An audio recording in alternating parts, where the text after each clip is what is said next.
Sweetheart, we got some dancing to do.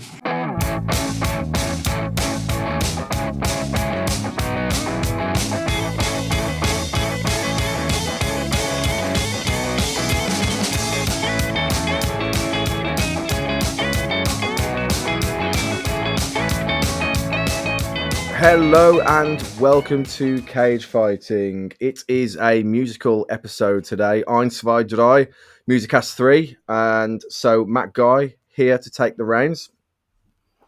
Stu Hall here, coming in your ears. Hello. Evening all, it's Andy Gillard here. Hope you're keeping well right now. Hang on. Yet again, I think we should clarify what that means. The whole the Chorley FM thing, because I don't think Phoenix Nights permeated America, did he? Sadly. Well, you know, it must be nice for once to come second, Stu. So there we go. As I say, it's a MusiCast episode this week. Hence the reason why I'm taking the reins and asking the same silly and serious questions that the world needs answering, but about music instead of film or TV. How are we anyway, gents? Obviously, the nights are drawing in a little bit now. I said in the green room with Andy that it feels like out of nowhere someone's flicked a switch and it's just gone dark and cold, like out of nowhere, really early in the day. Yeah. Very much so. I even made a crumble today because it's proper autumn weather. It was a crumble with my own pears as well off the tree. Wow. Yeah, I know. But yeah, proper autumnal food, I think, is the course for the day now. You were wearing a tweed jacket doing this, weren't you, with skilling jeans on as well? No, shorts till November, Stu. That's the rule. You can't be making crumble from your own pear tree. Is the most sustainable kind of bollocks you can possibly imagine. I mean, weirdly enough, it didn't seem that bad this morning because I was up after the good old 12-point session last night, and I expected it to be cold, and I was kind of hoping for it to kind of wake me up a little bit. And when I got up, and it was still very much short weather, I didn't even have a coat on. Maybe that was the beer as well, but there has been times where holidays are coming. Has been like jumping around my head. I thought, no, even for me, it's too early yet. We need to get after Remembrance Sunday. Then it's full steam ahead. But we've got a couple of months yet to go. I did the autumn staples today, and I was dragged to the fruit farm up the road, and I had to go pick a pumpkin out of a pumpkin patch. And then I made soup, like my own soup. So it's full steam ahead with the hipster mid-30s activities today. Yeah, 100%, isn't it? And I'm all for it. So we'll get started with the news then. So the first item I want to talk about is Ian Brown, obviously lead singer of the Stone Roses, who went on tour over the last few weeks. I think it's wrapping up now, and caused controversy because instead of taking a band with him, he sang basically karaoke style to a backing track, and it caused a lot of fury, I guess, amongst the fan base and Twitter, unsurprisingly. But what say you, for an artist that has been predominantly known for being in a live band backing track on tour? It's got to be a bit of a kick in the knackers for the support, you know, the traveling fans. What do you think, Stu? Yeah, I agree. It's not like when Robbie Williams left Take That and he went his own way doing his own thing. You expect a backing track with that kind of stuff. But he went the other way. He had the big band, like the Swing when you win an album and all that. So he had the full experience for them kind of things. Mm-hmm. For pop songs, you kind of, it's the done thing to do, but not Ian fucking Brown. I mean, come on. I mean, when I thought it was a joke at first. I thought, is he doing some kind of little jape, and then there's going to be people behind a curtain or something. But now he's literally turned up. He might as well have done it in a pub. It just seems, unless that was on specifically on the ticket before it was sold, saying Ian Brown on his own without a band, I can sympathise with the fans being quite pissed off with it, because that's exactly it. And it's like me, if I went to go and see Noel Gallagher and he was singing to a backing track without playing any instruments himself or any band behind him, you think, that's not the same, is it? It's just, yeah, it just seems a bit cheap. I don't know why you do it. It doesn't make any sense, really.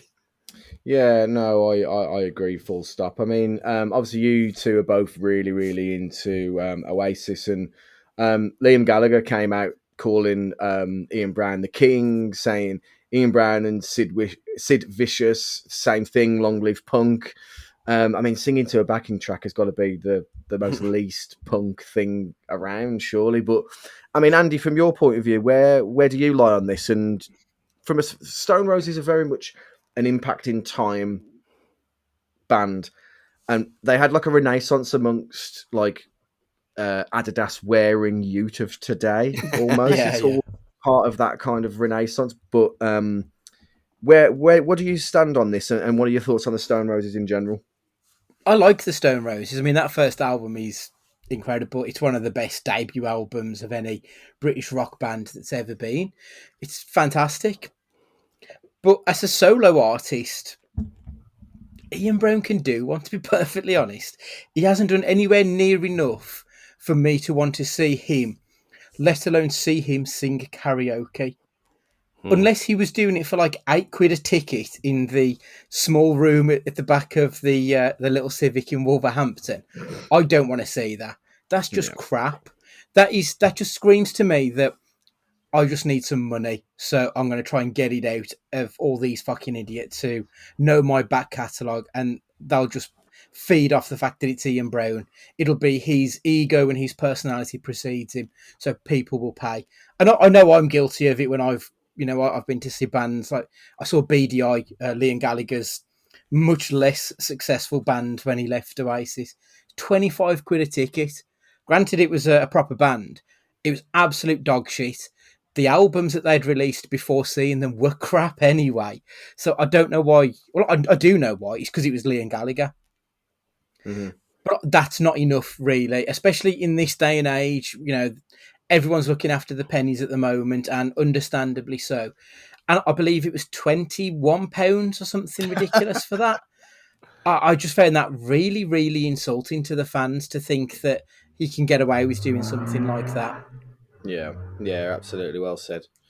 So moving on then, as of recording, the Arctic Monkeys are touring the UK ahead of their new album. It's called Car on the Roof or something like of the car or something like that.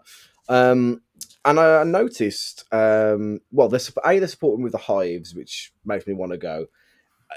As a quick sidebar, I don't know if you've heard any of the new Arctic Monkeys stuff. It sounds very much like the same stuff as Tranquility Base Hotel and Casino, whatever it was, which was dog shit. Well, the Hives are the Hives. They're amazing. Everybody should go out their way to see them. But what I've noticed is there's no Birmingham date at all. You've got London, Manchester, the big hitters, but nothing in Birmingham, not even Coventry, not even like the Rico or anything like that. So should bands or major bands of that size, bearing in mind they're playing venues like Old Trafford, so they're not playing arenas, they're playing stadiums.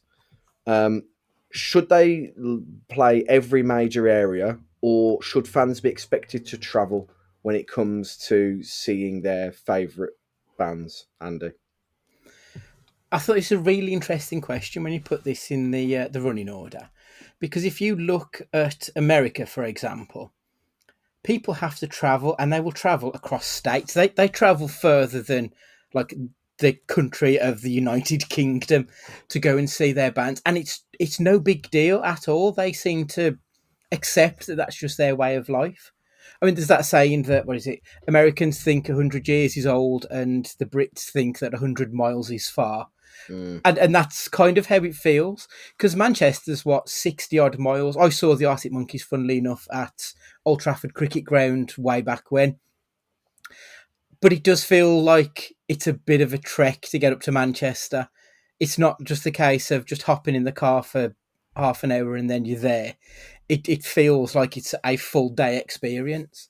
I think as long as you're getting a full day experience out of it, I don't really mind them saying we're not doing Birmingham.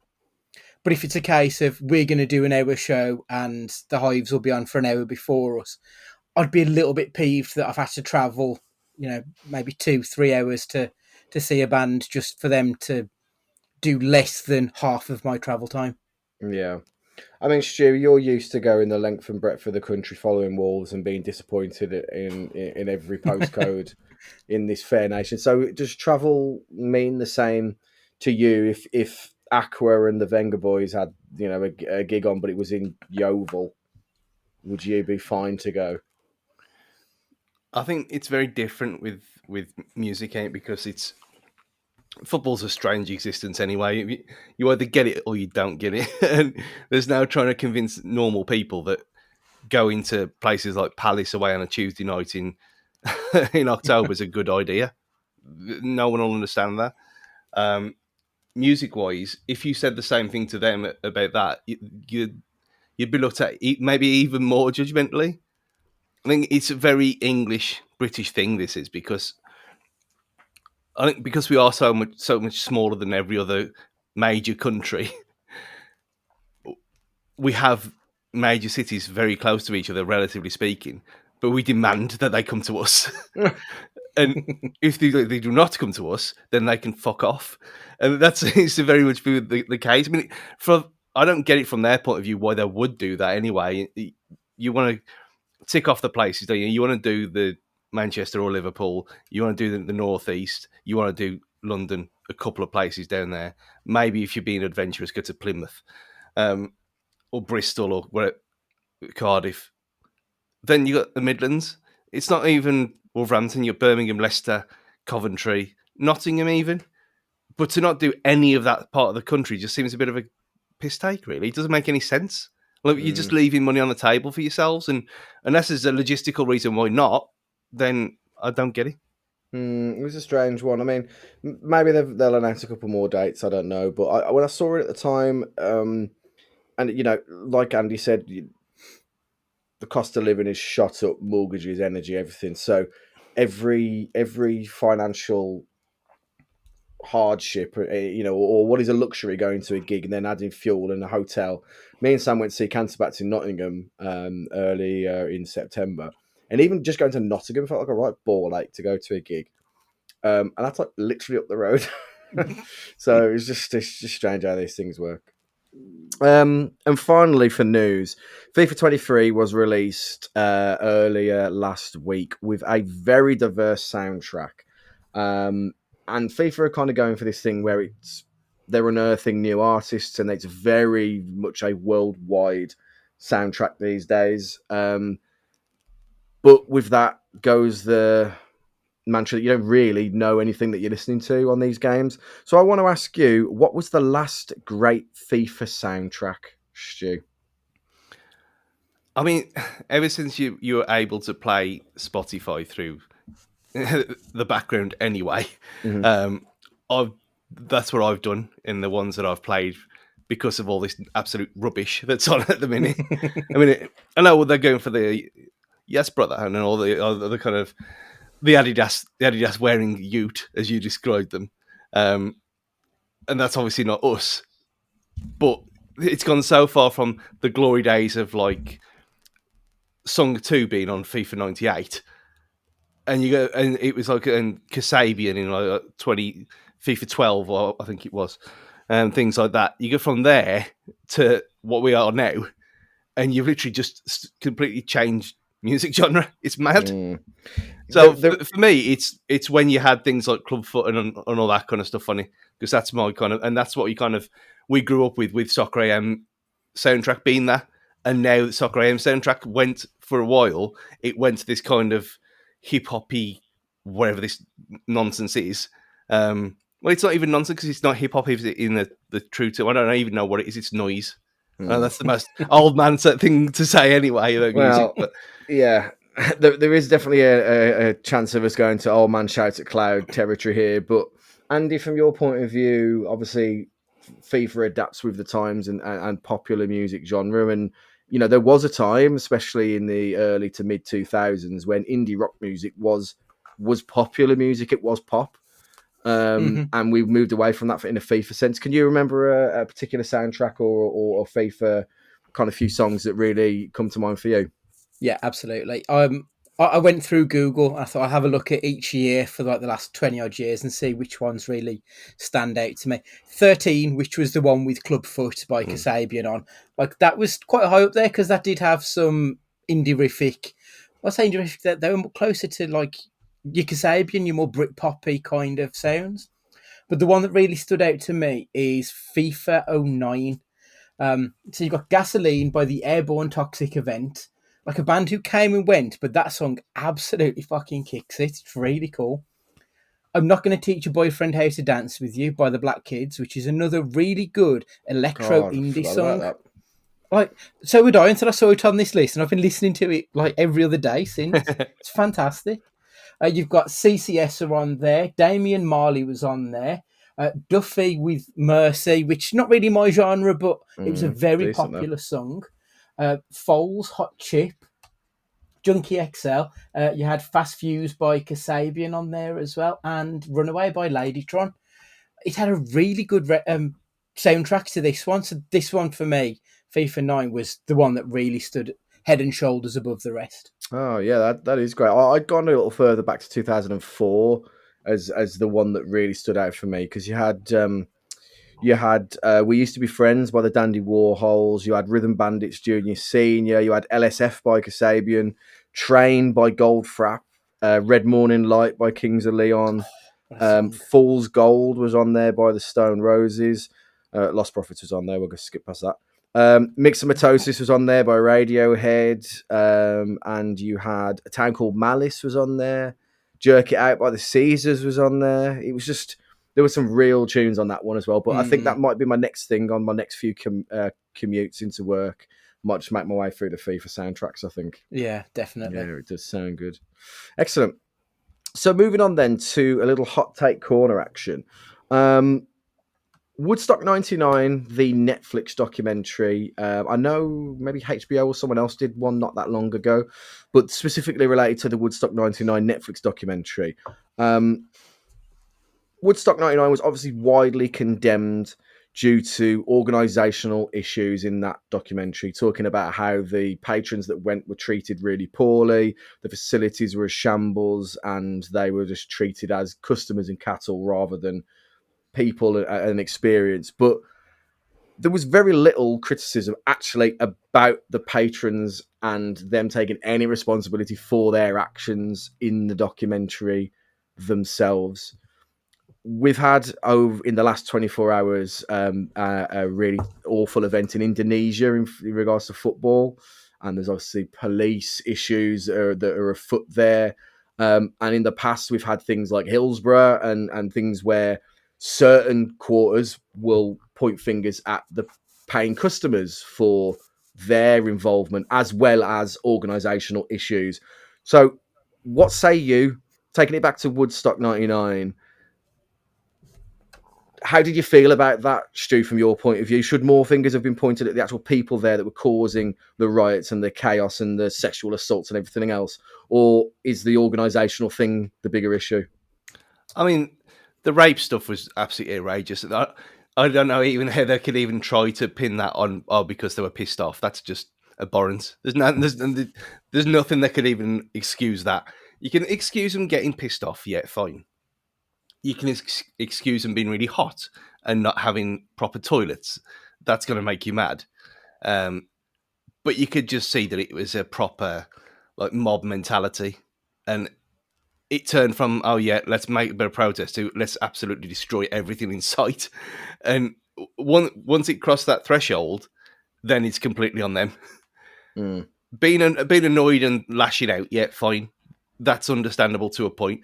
But to completely wreck the place, nah, that's all on them. That's mob mentality. And if there was cameras like there is now, they'd all be arrested, wouldn't they? So, like that idiot that chained himself to the post at Everton last season, he's doing time now for a couple of weeks. And rightly so, he invaded the pitch.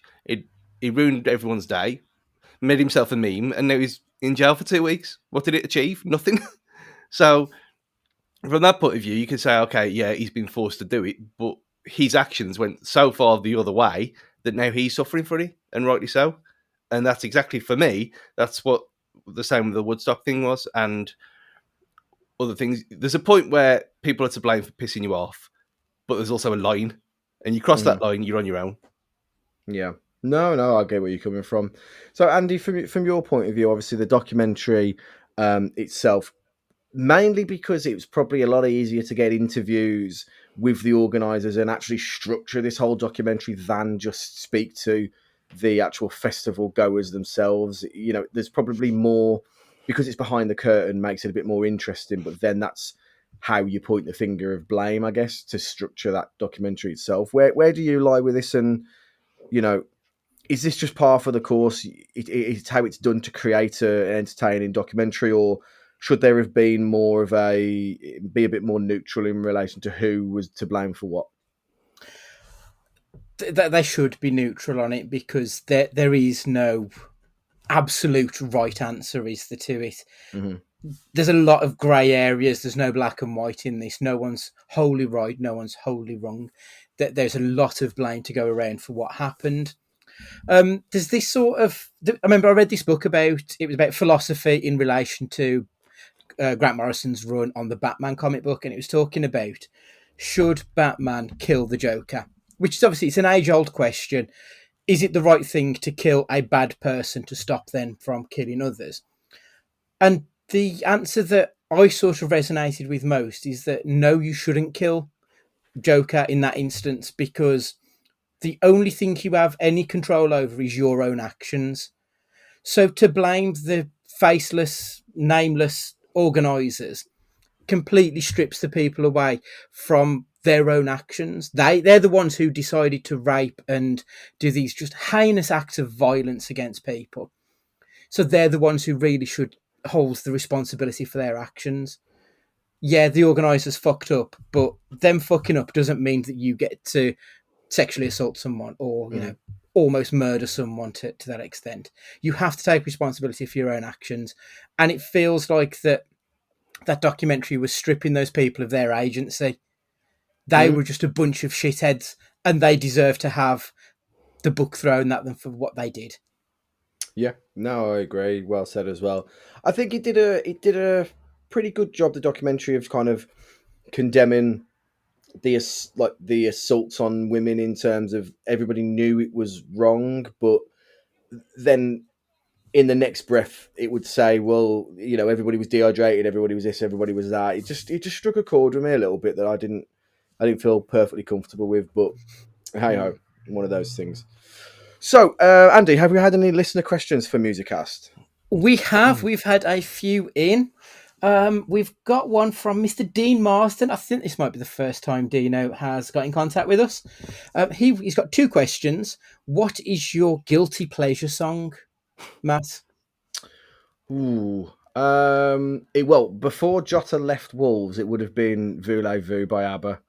That was on all the time in my car, like literally all the time. I really like disco, so Ring My Bell has been on quite a lot recently. Nice. I don't know if you listened to Foley's pod this week, but there's a reason why he's done a cover of Mr. In Your House. So it's being like stuck in my head. So I'd say anything disco related for me.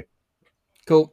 Stu, guilty pleasures? I mean, you have no shame, so I can't imagine there's much you feel guilty about. Well, from the normal way of guilty pleasures, I mean, that's what I listen to anyway. So you can't say things like the hamster song and all the usual bollocks. And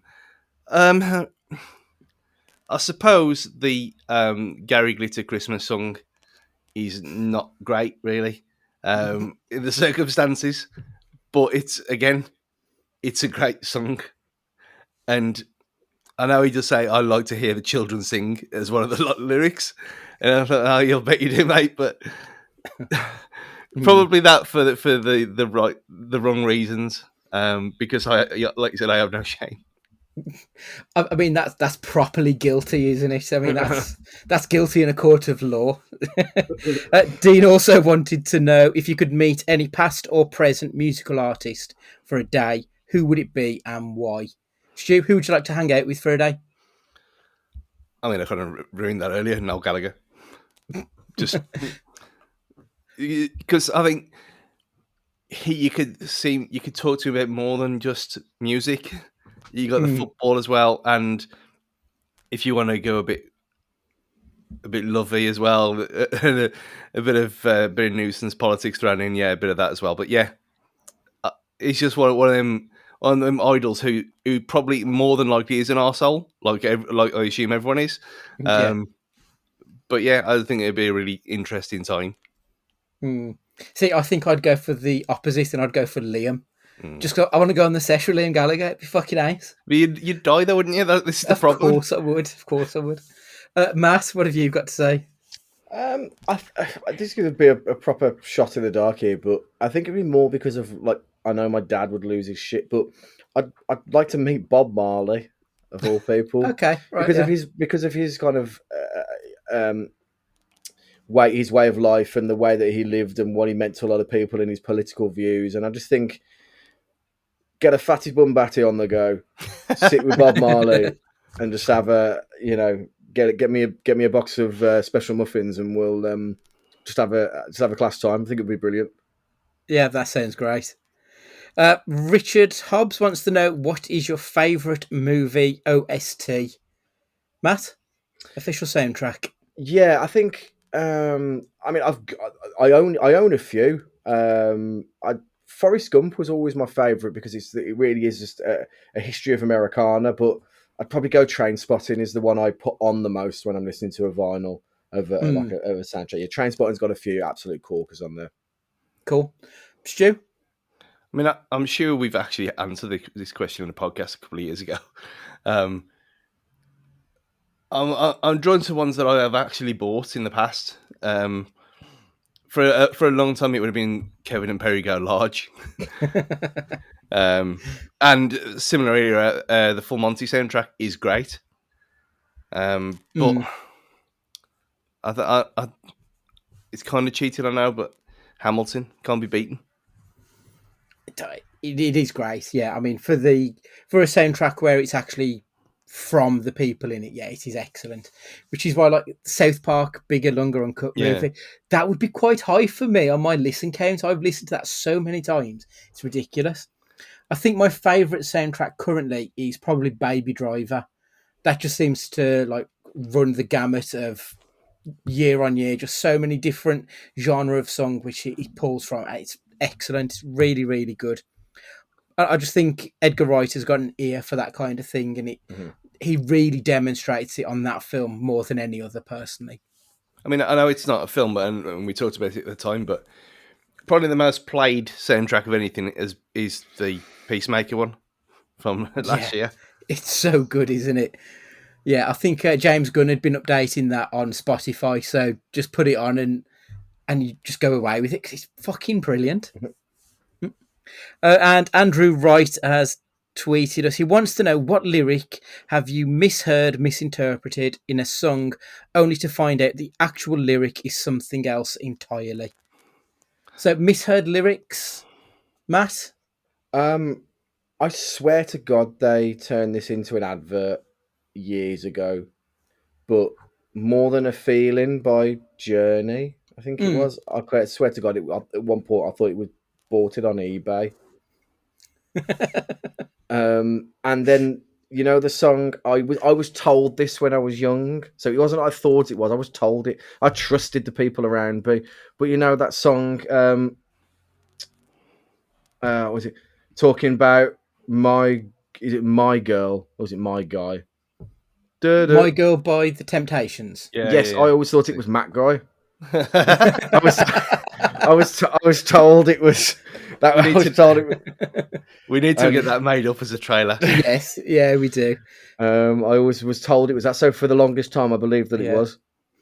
So there's that trend on TikTok at the moment where someone's rapping along to MC Hammer, Can't Touch This, which is the One Thing challenge. We need to get you singing My Girl, but change it to Matt Guy instead. Stu, misheard, misinterpreted lyrics or songs? There was one. There was a Slade song that they used to promote Bond films on ITV years and years ago, and it had your nan watches Bond. It was kind of one of them kind of where they mock, like, mirror it and put it in, and then But because I remember that so vividly, every time I heard that song, those songs come up, I was waiting for that lyric to come out.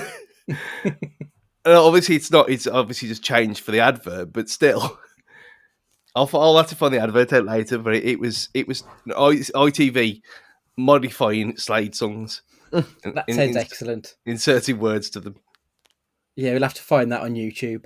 My answer is it's a song that I completely misinterpreted. "Sexy Sadie" by the Beatles. It sounds like it's a song about the dissolution of a relationship with this woman, but actually it's about the Beatles' relationship with the Maharishi, how he ripped them off. And like it completely ruined the song for me because it was this kind of like quite a heart-wrenching song, and then it turned out to be something completely different, and I never felt the same about the song after finding out what it was actually about. So that's my answer. I had that with the "Say It Ain't So" by Weezer. Because I never really listened to the lyrics. I never really thought much about it. I just thought it was like just Weezer, and they're a good fun band, aren't they? And then it's about like his relationship with his alcoholic dad, and I was like, oh no, this is no longer like a nice fun song anymore. Not that it wasn't a fun song to begin with because it's quite slow and dreary in parts, but because it's Weezer, you just assume that like it's going to be a fun song. And I think you think about that, like you think that about Weezer anyway. But then you hear them talk about how much they hate the Buddy Holly video, or he hates the Buddy Holly video, and he hates that they're not taken seriously as a band. And I'm like, oh no, like don't be like this. Please stick to what I think you are. Yeah, it'd be like hearing that Bowling for Soup were like really dour and miserable, wouldn't it? Yeah, exactly. Really disappointing. That's all the questions, though. Thank you very much for sending those in. Obviously, make sure you've got us on Twitter at Cage Fighting Pod to send us any future questions.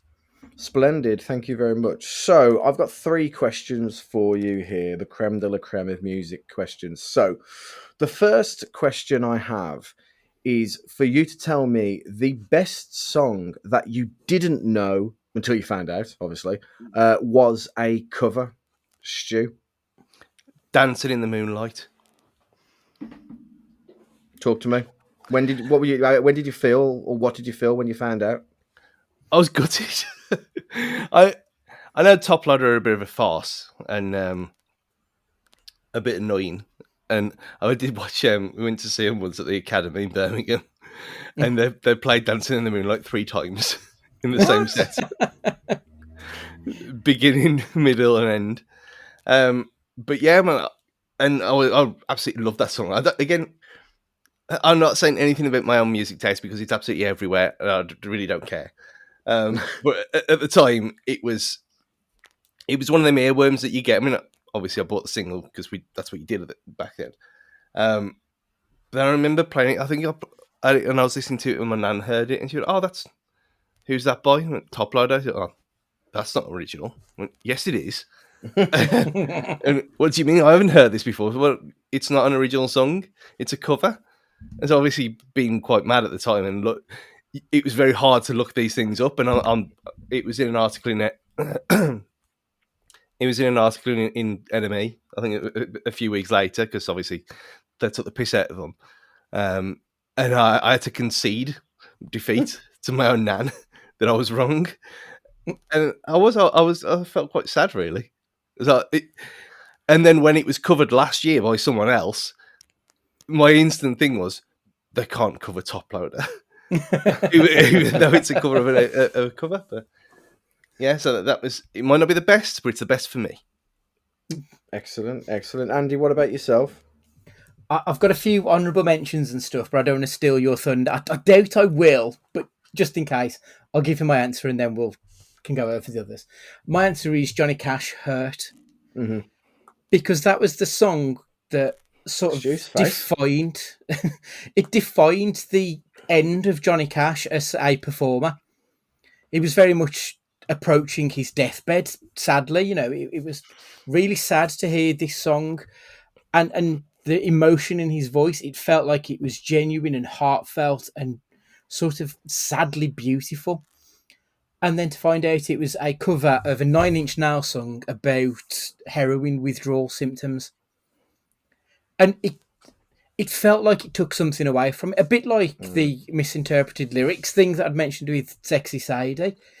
But I think by this point in my life, I'd come to the realization that what a song means to you is what a song means. It might be written something else by the actual artist, but how you embrace it is what it means to you, and that's the most important thing. It did like it was a bit shit, the fact that it was 9 Inch Nails, and the original sucks a little bit. It is not a great original song, but Johnny Cash's version is hauntingly beautiful. Yeah, it really is. I remember when I realised that was a 9 Inch Nails song, and I was like, "Oh wow!" Like it. I remember when Sinead O'Connor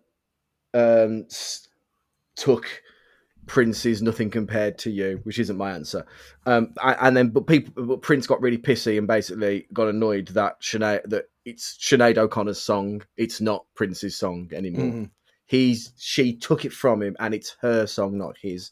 And that's how I really felt about Johnny Cash and her, because it's made for him, even though he never it's perfectly right for him, and it's just fell into his hands perfectly. But I'll give you my answer, then we'll go back to your honourable mentions. It's not the greatest song in the world, but it just surprised me. It completely came out of the blue, and it's "Hanging on the Telephone" by Blondie. I had no idea that was a cover, and it was only wrote kind of 2 years prior by a band called what they're called. There were another band. It was the Nerves, and they didn't have any success with it. Blondie picked it up, and the rest is history.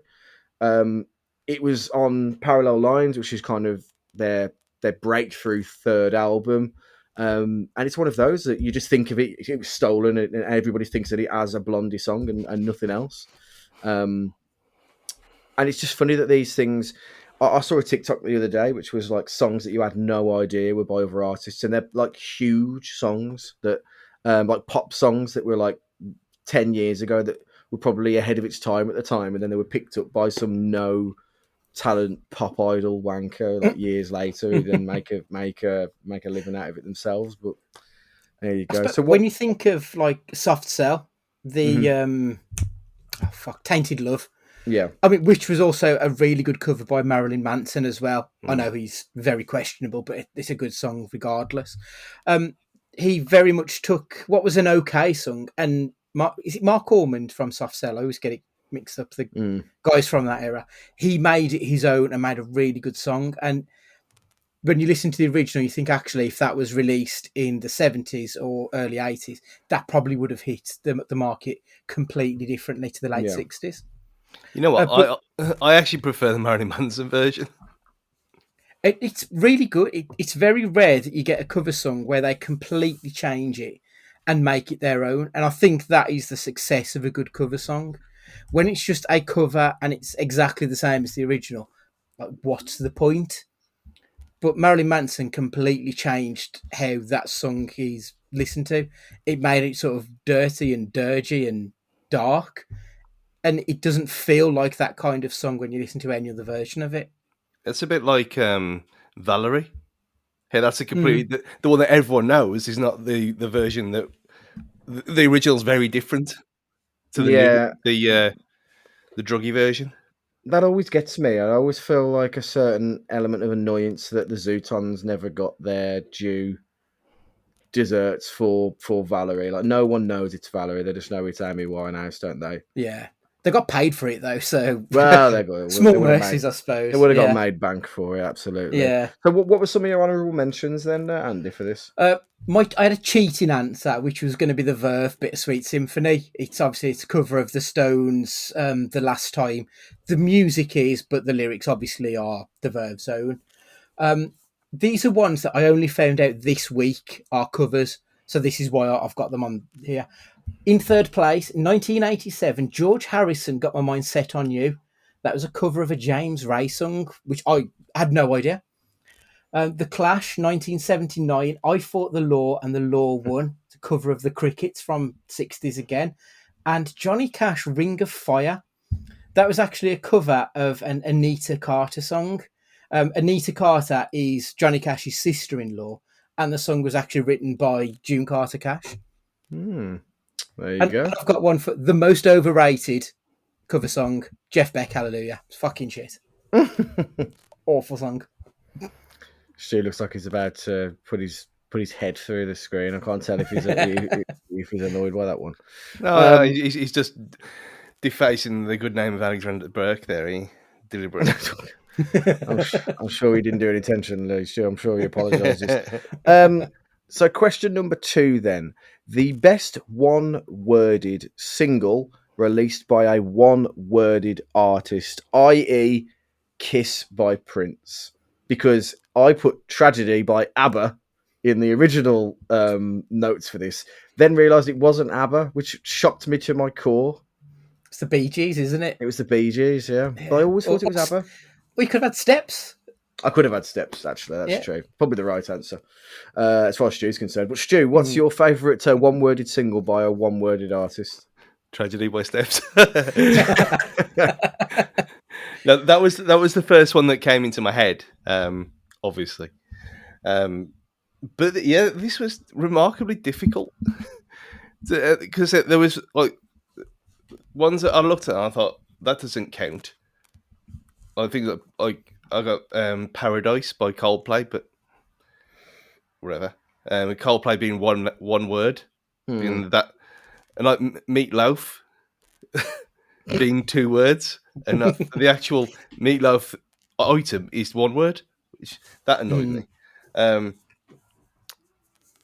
But thinking about it properly, it's whatever, like Oasis, and that song, the only one that avoided all albums, and it was the only one that was a single on it all by itself.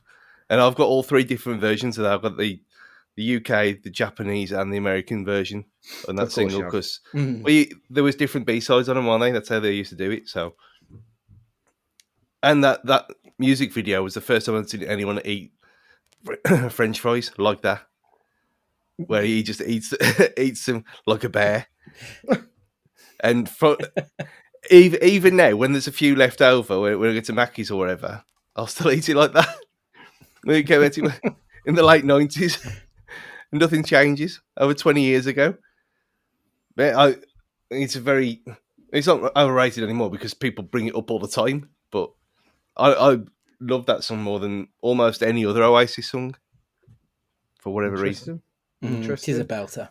Andy, what about yourself? Your favourite or one-worded single by a one-worded artist?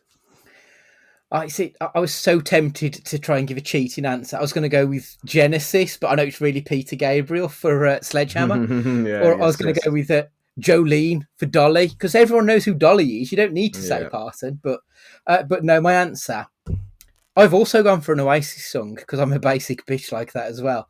Mine's Songbird, though. The Liam Gallagher penned song from one of their later albums. Before this point, Liam Gallagher was only the lead singer in the band. He wasn't allowed to touch a guitar. He wasn't allowed really to write anything.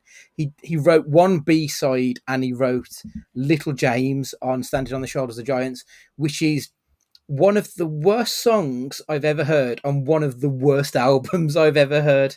And I say that as a massive Oasis fan. It's just fucking awful. I'm not going to argue. It's indefensible, isn't it? It's awful. But then he did this Songbird, and it's just this really nice little ditty of it's just someone on drums and a acoustic guitar and Liam singing. And it's so melodic and sweet and beautiful and not what you expect from Liam Gallagher at all. It's a lovely little song, and that was the first song that jumped into my head. I did have an honourable mention for Beetlebum by Blur, which is this. As I said to you before we started recording, Matt, I've had this bass stuck in my head for the last couple of days, and it's been the Beetlebum soundtrack. Just been stuck in my head. And another absolute toe tapper, Usher, yeah. Wow, I wasn't expecting that one.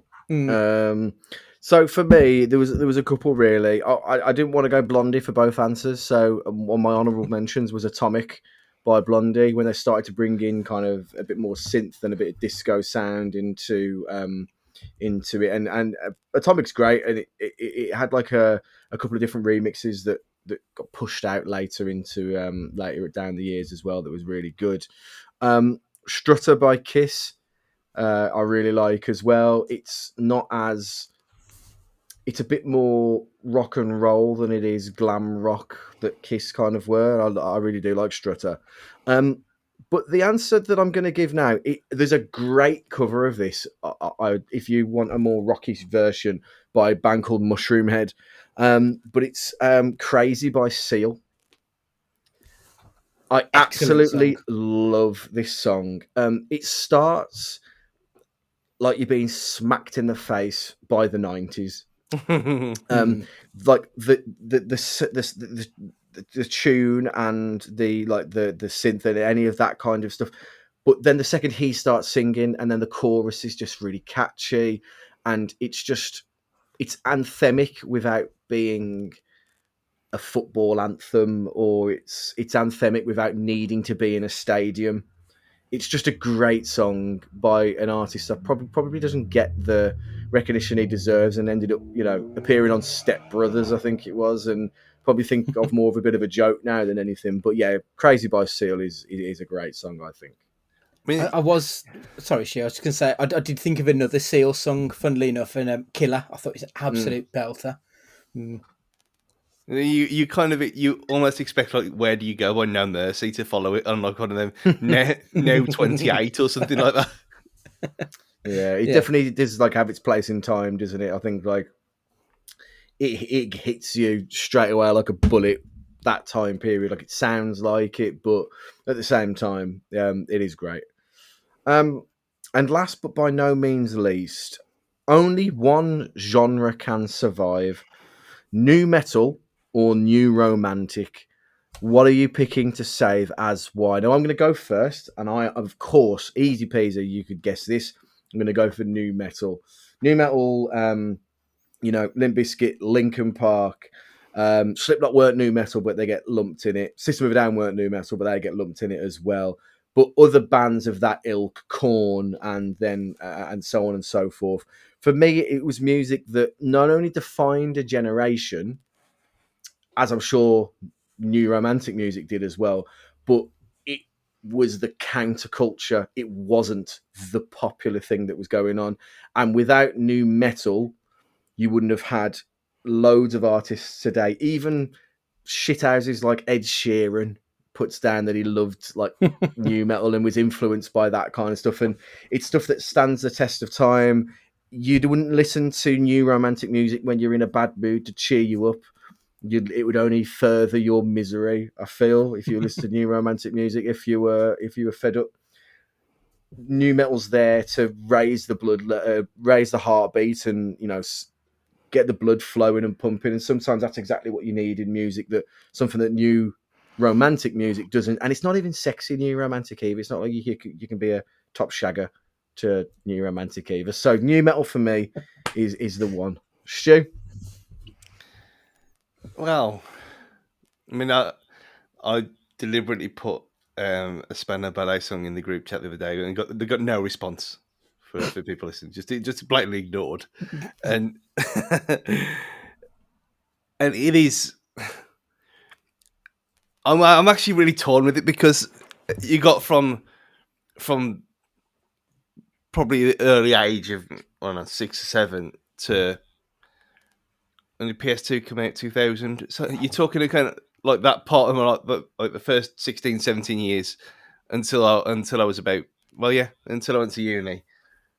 That new romantic and all that kind of stuff, as well as indie, was what I listened to all the time. And I've said this story before, but when I had my PS2 and I had Smuggler's Run, which was an early Rockstar game, it was relatively open world, so you're driving around, picking up these parcels and driving them back to wherever, racing. But the soundtrack was shit. And that same Christmas, I had Gold by Spandau Ballet. So I'd be racing around Smuggler's Run, listening to Gold by Spandau Ballet on my CD player. And I guess no one else in the entire world had that experience. But but them and Duran Duran, they're great. New Romantic as a whole is ridiculous. And new metal, we wouldn't have a great soundtrack to Transformers, would we? Which is the main problem here. So going against my younger self, and in the 20 odd years after that period, I'll have to sacrifice the altar of New Romantics to the dustbin forever, because Wow, that surprises me. There's other pop stuff out there if you want that kind of thing. It's not too far removed from it anyway. Ed Sheeran be one of them. Funny enough, it didn't influence anything other than to make themselves look like twats for 10 years. The clothes were stupid, whatever. Other than a couple of Bond theme tunes and childhood memories, new metal's better. So there you go. Interesting. Well, Andy, it's a formality, but is it a whitewash? I genuinely thought the pressure was going to be on me. Yeah, I did as well. And I was going to have to ask you for a reason as to why I should pick new metal. Because the answer is New Romantic. I'm sorry, but I've got no real affinity to new metal. I like metal and rock, and I like rap, but just keep them separate. I don't need it together. I mean, if you take Limp Bizkit out of it, there's very little there that I have any interest in, if I'm being perfectly honest. Linkin Park did fuck all for me. They were a boy band who just happened to pick up guitars and a drum kit. They're just nothing for me, to be perfectly honest. And I say that as a fan of Jay-Z, who obviously did quite a bit of work with them on Hybrid Theory, whatever it was called. But yeah, new metal, I don't feel has had much of a legacy outside of specifically new metal music. And the fact that Ed Sheeran says that he likes it makes me hate it a little bit more, if I'm perfectly honest. Whereas if you look at something like New Romantic, so yeah, you've got Duran Duran, you've got Spandau Ballet, Ultravox, Soft Cellar we've mentioned earlier, Depeche Mode, Orchestral Manoeuvres in the Dark, Human League. We've even got, like, who did we go and see a couple of years ago, Stu? The chap from EastEnders, Kemp, who was there. Bow Wow Wow. Like, there's some really good fun nonsense that you can have a really great mad night out on. Like, if you think back to Cheeky Monkeys, which used to be an 80s based, a New Romantic night in Wolverhampton. Grab a granny night on it, let's be honest. It was full of divorcee night. You know what? The worrying thing is, though, we're at the same age as what we would have thought then were the grabber grannies. Yeah. It's true, yeah. But I feel like my kind of music is generally mostly English or British, should I say. And I feel there's more of a through line from New Romantic to what I listen to now, even to your indie stuff now. If you look at even someone like Kasabian, for example, who've got that electro kind of sound to them, I do feel that started in the 80s and with the New Romantics. It's just that they generally dressed like twats back then and they're a little bit cooler now. That's the main difference. But sound-wise, that's closer to what I like to listen to. Even if you go even deeper into electro music like Simeon and Justice and that kind of thing, that's more of it. But I just feel that new metal is very much, it's just quite insular. There's not much else. But when it comes to America, the best thing I think the Americans have given us, other than Billy Joel's, probably been like pop punk.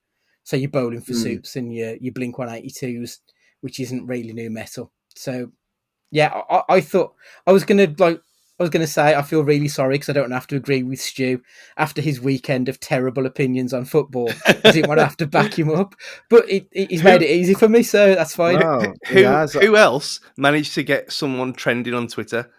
So nearly 25,000 impressions that tweet got. Ridiculous, mate, ridiculous. And it's wrong, so... Who knew you had so much sway, Stu? Yeah, exactly. Well, that is wrapped up the third MusiCast episode here on Cage Fighting. Thank you very, very much for listening. A little bit of admin that you guys need to do for us. If you could please leave us a review on whichever podcast platform you listen to, that would be much appreciated. And if you could tell a friend about us and get them to add us on the socials at Cage Fighting Pod, that would be massively appreciated, just to help us grow as a podcast and just get out to as many people as possible so we can embarrass Stu on a grander stage.